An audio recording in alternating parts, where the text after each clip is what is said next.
السلام علیکم ورحمۃ اللہ وبرکاتہ۔ معزز شرکاء کرام، غسل کی ٹوٹل 3 قسمیں ہیں۔ نمبر 1 فرض، نمبر 2 سنت، نمبر 3 مستحب۔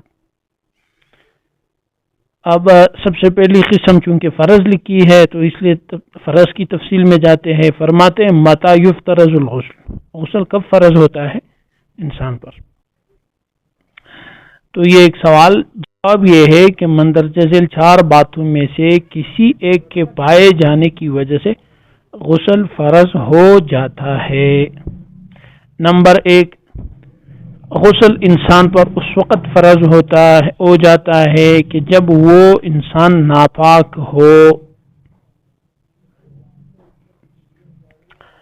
نمبر 2، عورت پر غسل اس وقت فرض ہوتا ہے جب وہ عورت حیض سے پاک ہوتی ہے۔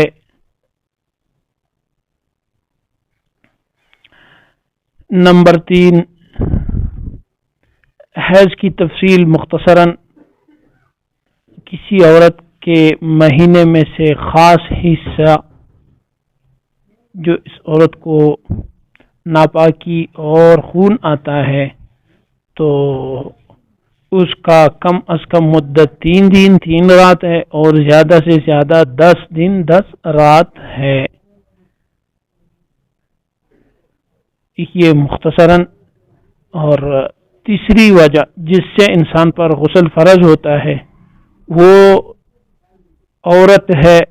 عورت پر اس وقت بھی غسل فرض ہو جاتا ہے جب عورت نفاس سے پاک ہوتی ہے۔ نفاس کا مطلب یہ ہے کہ جب عورت بچہ جنتی ہے تو پھر اس کے بعد اس کو کچھ بیماری آتی ہے، اس سے کچھ خون آتا ہے، لیکن جب وہ ختم ہو جاتا ہے تو اس ختم ہونے کو کہا جاتا ہے، ختم ہونے تک اس کو کہا جاتا ہے نفاس۔ جب وہ ختم ہو تو پھر عورت پر غسل فرض ہوتا ہے، کیونکہ جیسے ہی وہ ختم ہو تو اس پر فرض نماز اور باقی احکام ان پر فرض ہو جاتے ہیں، اور وہ اس وقت ادا کر سکتی ہے جب وہ غسل کریں گے، اور یہ غسل اس عورت پر فرض ہے۔ اور اس میں ایک بات اکثر مغالطہ ہو جاتا ہے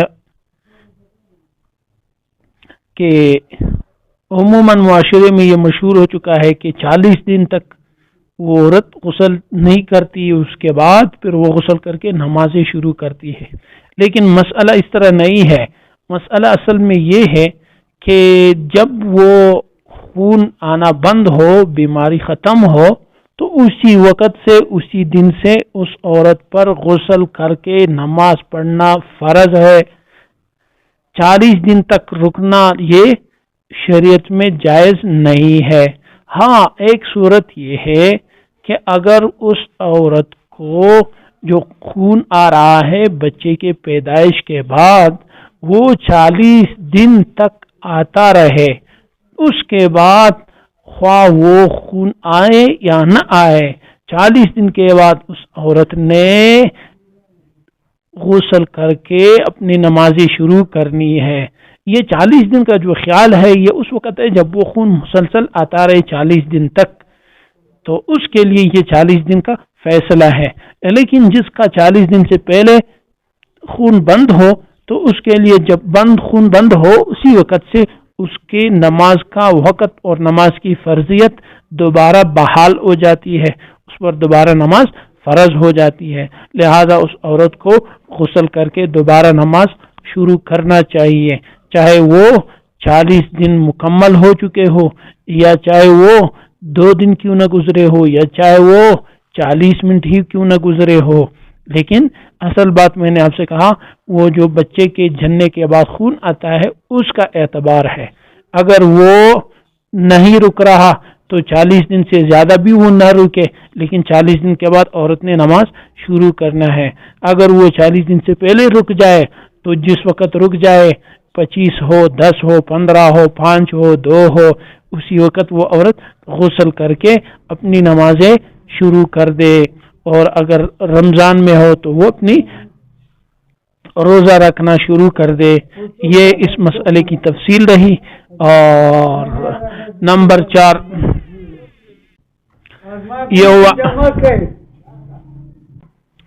یہ ہوئے 3. چوتھا وہ سبب جس سے انسان پر غسل فرض ہو جاتا ہے. نمبر 4 کیا ہے؟ مردوں کو نہلانا فرض ہو جاتا ہے زندوں پر، مگر یہ فرض کفایہ ہے، یعنی چند آدمی بھی مل کر میت کو نہلا دے تو فرض سب کی طرف سے ادا ہو جائے گا. یہ 4 وہ اسباب جو انسان پر غسل فرض ہونے کے ہیں. نمبر 1، جب انسان پر اس وقت غسل فرض ہوتا ہے جب وہ بندہ ناپاک ہو، یعنی نیند کی حالت میں اسے احتلام ہو یا اپنے ازدواجی حیثیت کو مکمل کرنے کے بعد اس پر غسل فرض ہو جاتا ہے. نمبر 2، عورت پر غسل اس وقت فرض ہو جاتا ہے جب وہ اپنی ماہواری بیماری حیض سے پاک ہوتی ہے. نمبر 3، عورت پر غسل اس وقت بھی فرض ہوتا ہے جب وہ نفاس سے پاک ہوتی ہے. نفاس بچے جننے کے بعد جو خون اور بیماری آتی ہے، جیسے ہی وہ منقطع ہو اس کے بعد عورت پر غسل فرض ہے. نمبر 4، مردوں کو نہلانا یہ زندوں پر فرض ہے. مردے کو نہلانا یہ زندوں پر فرض ہے، لیکن یہ فرض ایسا نہیں ہے کہ ہر ایک نے الگ الگ ادا کرنا ہے، بلکہ پورے محلے میں سے 1 2 4 کر لے تو سب کی ذمے سے فرض ساقط ہو جاتی ہے اور سب کی طرف سے فرض ادا ہو جاتی ہے. یہ 4 وہ اسباب جن میں غسل فرض ہوتا ہے.